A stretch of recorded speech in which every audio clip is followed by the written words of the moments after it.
What's going on, everybody? GemMint here with today's new comic book day reviews. It's Wednesday, September 16th, and we had a killer week of comics this week. So many awesome books to talk about.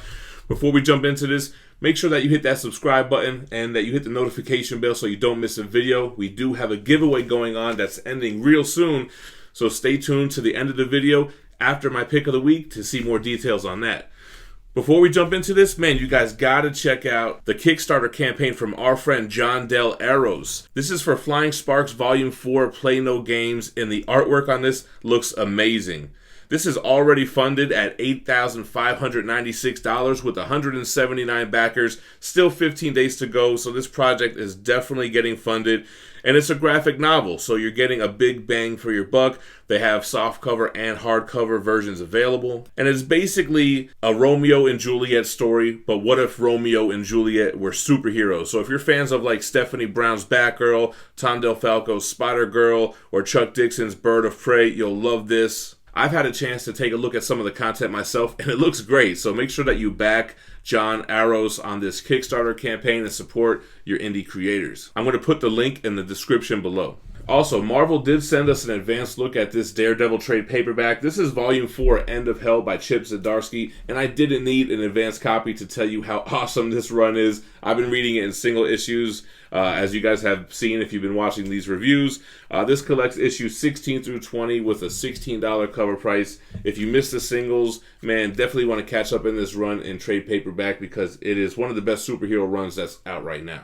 Speaking of Chip Zdarsky, the first book that I read digitally, I actually read this a couple days early, is Stillwater by Chip Zdarsky, Ramon K. Perez, and Mike Spicer, and I love this. This almost made my pick of the week. I even tweeted it like, yo, you guys need to pick up Stillwater when it comes out. Chip Zdarsky doing an indie title on Image. The premise was great. Like, you have this guy who gets fired from his job, he loses his girl, he gets beat up at the club, and then he gets like this weird letter that he got an inheritance from like his great aunt. So him and his buddy roll out to Stillwater, but Stillwater is not your typical city. It's like stuck in the past. It's like this weird realm where people don't age and don't die and outsiders aren't welcome. So it was a really cool concept. Chip writes so well. It's just like so fluid, right? And he doesn't waste any pages. Nothing is too overly complex. It just flows good. The banter between characters feels natural. And then Ramon Perez, he does a great job of creating this realistic atmosphere to tell this story. So Stillwater, definitely a dope read. A new #1 from Image Skybound. Alright, sticking with Image, we have Big Girls Issue 2 by Jason Howard.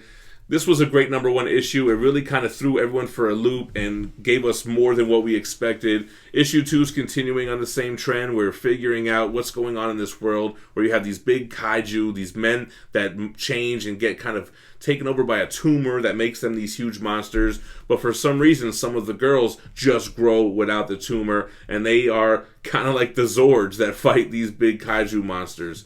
So, interesting stuff, man. #1 had a lot of shock value. #2 fleshes out this universe a little bit more on what's going on with big girls. It's definitely a fun read.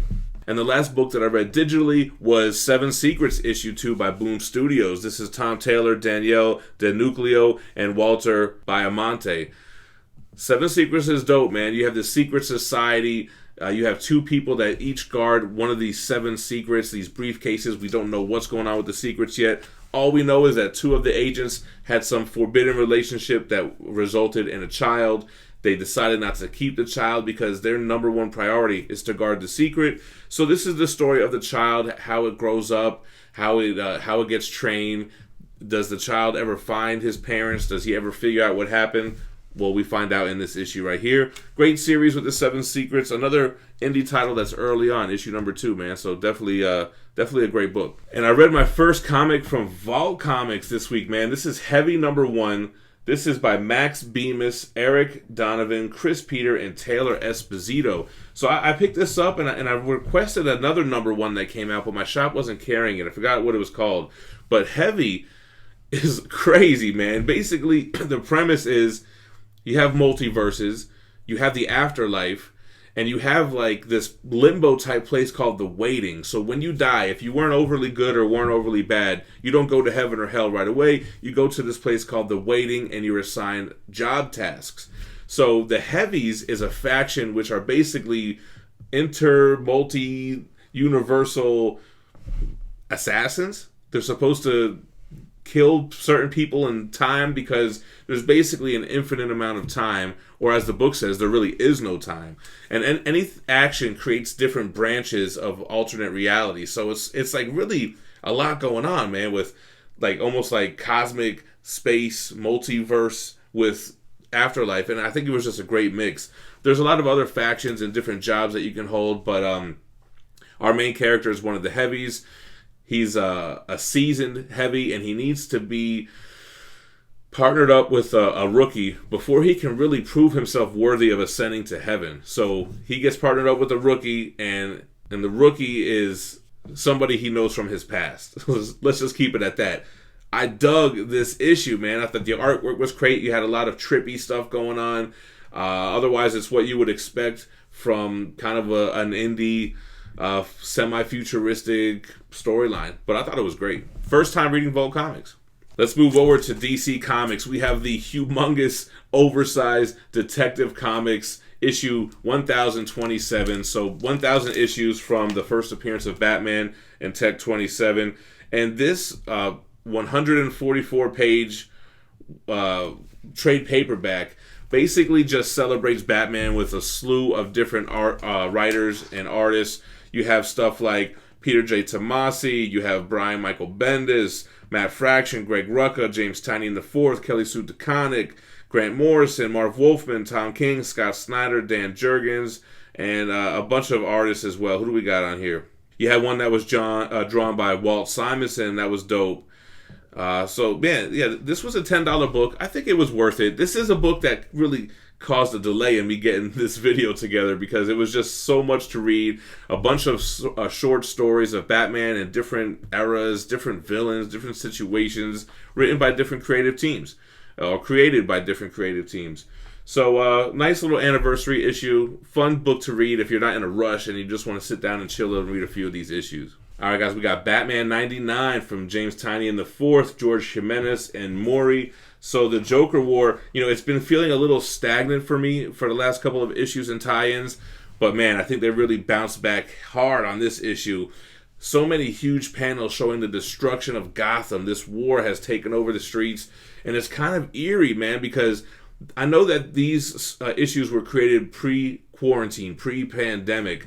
But looking at some of these panels, it kind of like mirrors what's happening in our world today in some of our cities, man. So it was kind of like a little eerie, like I said. But the story is moving along. The Joker is ready for his final act in this Joker War.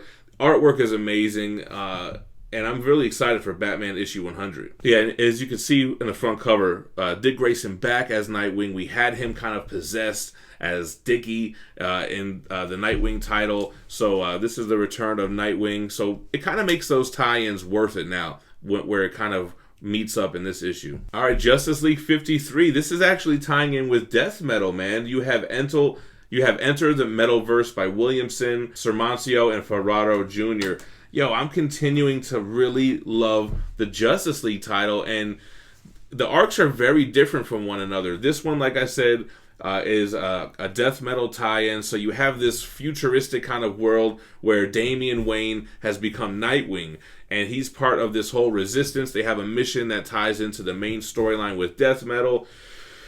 Artwork was amazing. The artist did an amazing job of creating this futuristic yet ancient looking world that's been run down and destroyed. DC really does a good job with making their tie-ins as exciting as the main storyline. So I'm glad I'm continuing to read Justice League, and this was definitely a worthy tie-in to death metal. All right, Batman's Grave, issue 10 out of 12. This is by Warren Ellis. You got Hitch and Sinclair. I was thinking prior to reading this, like, I feel like this has been going on forever, man, because it's like released once a month, if that. But this was a really great issue. Warren Ellis does a really good job of this banter between Bruce and Alfred. Alfred is awesome in this run. I think he's really the star of the show. I kind of forget even what's going on with the main villain, but very cool to see somebody sneak into the to Wayne Manor, try to run up on Alfred if you want to, and see what happens. Each issue is very similar to the previous one, where you have great banter between Bruce and Alfred. You have these silent panels showing action sequences. This time we get to see Bruce in the shower, but it's cool because it's like showing how he wears himself down and how he just becomes so exhausted. So he's having these flashbacks of the prior battle and just collapses in the shower. It's just cool to see a human take on Batman like that. I've already lost what's going on with the main villain. I think this would make a great Absolute Edition. It's 12 issues. The artwork is amazing. I could picture this in oversized artwork, and I think it would read really well back to back. I would like to read this once it's over all the way through again. Moving over to Marvel, we have X-Men issue 12 by Jonathan Hickman. You have You and Go on the artwork and on the coloring. So this entire issue takes place on Krakoa's kind of sister site, Arakko, which is basically Krakoa letters rearranged, right? So this issue is all setting up Ten of Swords. It really only deals with Apocalypse and the Summoner, who we see on the front here, who seem to be native to that island. We learn a hell of a lot about that island and its history that ties in actually to Excalibur issue 12. So I was a little worried about Ten of Swords. I was like, oh man, this is going to be an Excalibur Otherworld storyline. And it seems like it might. It seems like it has a lot to do with the history of that island. And it was actually the only Excalibur issue that I ever enjoyed. I thought it was really strong because the Apocalypse stuff is really what drew me into in the first place. I just didn't like the whole Betsy Braddock Otherworld stuff. But Apocalypse here is putting together his plan on creating a permanent gateway to Otherworld. This is going to lead into Ten of Swords, and he's setting up the externals to kind of become his horsemen. It seems like he's basically using them to forward his plans. The artwork in this was great. So many stoic looks of Apocalypse. So much going on with this whole kind of ceremony to create the portal. I thought it was really great, man. This one is by Tini Howard, Marcus Toe, and Eric Arciniega. So I was pleasantly surprised, and I'm hopeful for Ten of Swords. You know, I definitely think going this route, leaving all that like castles and royalty stuff out of it for Otherworld, we might have some potential. All right, guys, Immortal Hulk 0. This has a bunch of creators on here. Ewing, Mantlo, Peter David, Del Elis, Mignola, and Kubert. What's happening here is basically this is a reprint issue, but it has a small storyline that separates I think it's Incredible Hulk 312 and the Flashback -1 issue. So literally it reprints those issues in here, but it's important, man. It really sets up where Al Ewing is going in the current run with Bruce's father, Brian Banner, right? What happened to Bruce as a child? What happened to his mother? Little symbolisms that are important in the story now. Al Ewing goes back to Hulk history to explain where those come from, like the purple star that was hanging over his crib or his stuffed animal. So it was really cool to see him go back into the history and use that for the new story arc that's starting here. We have Immortal Hulk 37 by Al Ewing, Bennett, Jose, Bravo, and Mounts. So much green in this issue. The artwork is amazing in Immortal Hulk, man. It's like it's really a treat to have just the artwork, double page spreads, crazy horror-esque themes. This issue basically was a big battle between, what is it, Krell and Hulk, which is, he was this huge like wind monster, and we're seeing the leader who has infiltrated the consciousness of people close to Hulk. You know, you're kind of getting the hint that he's going to be infiltrating Brian Banner, his father, and the leader kind of making moves here. What happens in Immortal Hulk 0 doesn't really play a huge role in here, but I'm thinking it's going to later on in the arc. So fun stuff happening, man, in Immortal Hulk. All right, moving over to some Star Wars stuff, man. Star Wars issue 6 by Sol, Sayas, and Prianto. I'm digging the Star Wars books. This is Luke following the Force, trying to find this female Jedi. He's trying to get himself a lightsaber, and you know, he finds her. So He finds her in the last issue. That plays out here, and this arc kind of ends. So definitely a fun read. I like how they wrote this lady kind of like why you never see her in the movies. It's kind of like, here, I did my job, now you're never going to see me again, and we don't. But pretty cool to see some of the filler stuff between movies being explained in these comics. Which continues in Darth Vader issue 5. This one's by Pac, Inenso, and Menyon. This one is great, man. You have Darth Vader trying to hunt down Padme's killers. What happened to Padme? Who covered it up? Who hid the twins as she gave birth to them? So, he's on this mission. He's trying to tie up some loose ends before he gives himself to the Empire. So many great flashbacks to episode 3, with him, revisiting certain areas, retracing his steps, seeing him having the fight with Ben Kenobi, with Padme there screaming, begging for him, and begging for him on her deathbed to Obi-Wan. It was great stuff, man. If you're a fan of the movies, these current runs do a great job of filling in the blanks. And you know what I wanted to say really quick about Star Wars is that we know what happened to Anakin and how he became Darth Vader, so it's fun to see the characters in this universe figure out what happened, to see Luke figure out, oh man, Anakin was my father, he went bad, what happened? So that's an interesting premise. Alright, Hellions issue 4, nice homage cover here with Havoc on the front, but this is by Wells, Segovia, and Curel. Hellions 4 is a fun issue. This issue wraps up the current story arc with the Legacy Marauders kind of being brought back to life, zombified in Sinister's old lair. It wraps up the arc with Madeline Pryor. Very interesting what happens at the end here, and kind of the ethical situation that the X-Men have to deal with Madeline Pryor. So, fun issue. I like Hellions. It seems like they're adding more and more characters to this run on this Sinister-led delinquent squad of mutants. You have Wild Child, Psylocke, Alex Summers, Havoc, and more. Fun issue. I'm digging this run. Then we got Giant Size X-Men Storm by Jonathan Hickman. You have Dauterman and Wilson here. It seems like these Giant Size issues are kind of all connected, right? We saw Storm fall from the sky in one of the earlier Giant Size issues. We had a Phantom X issue. So this is kind of like the culmination of those books. Storm infected with this technovirus.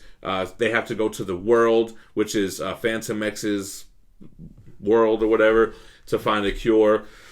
So pretty fun. The artwork was great. I mean, the stuff in the world was dope. I think Storm, I really liked her design here. I thought she looked awesome, and just kind of save Storm. And it's funny because they even deal with it in the book. Like, why do we need to save her? Can't we just let her die and resurrect her? But it's kind of like, maybe we could just fight for our life for a little bit before we go that route. So, I mean, not the best issue, but I enjoyed it. All right, Iron Man #1, we are back, and this is by Cantwell Cafu and D. Armada, with covers, wraparound cover by Alex Ross, and armor design by Alex Ross, which is really funny because this was probably created months ago, but it almost feels like, wow, fans really hated Iron Man 2020, especially the character design, so let's go back to the basics. And that's what Tony Stark is doing in this run. Tony Stark wants to take a social media break, a technology break, sells Stark Industries, takes some money, buys a brownstone in New York. He's looking for a muscle car, and he is wearing the old school suit where you can see his eyes through here, not being too heavily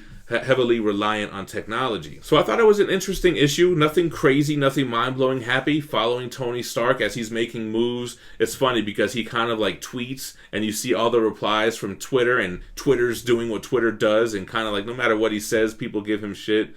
So I thought it was a fun issue. Very nice painted art style. I thought it really matched the Alex Ross covers really well, and it was well done. So not mind-blowing, but interesting. I think I like the route where they're going with Iron Man. I'm definitely going to continue to read it. Then we have The Amazing Spider-Man, The Sins of Norman Osborn, issue 1 by Nick Spencer with Vicente and Delgado. So I was really wondering why this was made as a one-shot. It really just feels like the following issue of Amazing Spider-Man that I realized, oh yeah, the next issue of Spider-Man is the Legacy 850 issue, so they're probably doing something a little different or planned for that. So this basically is just an excuse to continue on what happened in the last issue of Spider-Man. The Spider-Verse crew is trying to stop Peter Parker from I guess, saving Norman Osborn. Right? We know that Sin Eater is taking villains' powers from them, emancipating them, freeing them of their burden. But, you know, the part that they haven't really talked about yet is that he gets their powers. You can't have Sin Eater getting all these villain powers. He's going to be unstoppable. So I think that's where they're going to go with this. That doesn't really get teased here, but that's where I'm thinking it goes. But you really kind of need to read this if you're following the current Sin Eater run, which is really good, by the way, except for this Spider-Verse stuff. Now we got the Spider-Verse squad here in the mix, so it's kind of like, whatever. All right, guys, here we go. I got my pick of the week. I might have a bias. I love this run. I love Donny Cates' writing. I love the run on Thor, and I really love where they went with this after this epic cosmic battle with Galactus. Aaron Cooter on the art, Matt Wilson on the title as well. I love how Donny Cates is thorough, man. We're going back to something that was kind of teased in the beginning of this run with the hammer is getting heavier for Thor. Why is that happening? What's going on? What happened when Loki picked up the hammer earlier in the run? All of that gets explained here. I'm excited to see where it goes. Great interaction between Thor and Beta Ray Bill. You know, they had a couple of tough issues together, so it was nice to see some reconciliation. And I love the callback to the, I'm going to say Thor 1 movie. I'm sure that was taken from an old storyline, but, you know, the hammer is back. Thor threw it back to that little small town in, New Mexico, and it's playing out differently than it has in the movie and in those past arcs. Love the Tony Stark stuff here.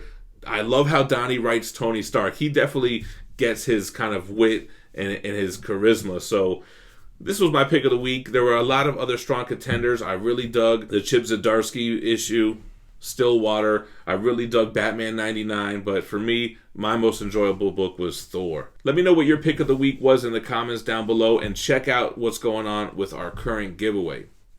Alright guys, like I said before, all you have to do to be eligible for these giveaways is be subscribed to the channel, leave a like on this video, and comment down below. Once we hit 92,500 subscribers, I'm going to pick a random video where I promote this giveaway, use a random YouTube comment generator to pick 2 winners. One winner is going to get the comic cover set, the other is going to get the show cover set. The first place winner picks which one they get. So make sure that you are subscribed, like, and comment below. Alright guys, that's everything from me. I appreciate you guys watching. I want you to stay minty fresh and check out the next video. Peace.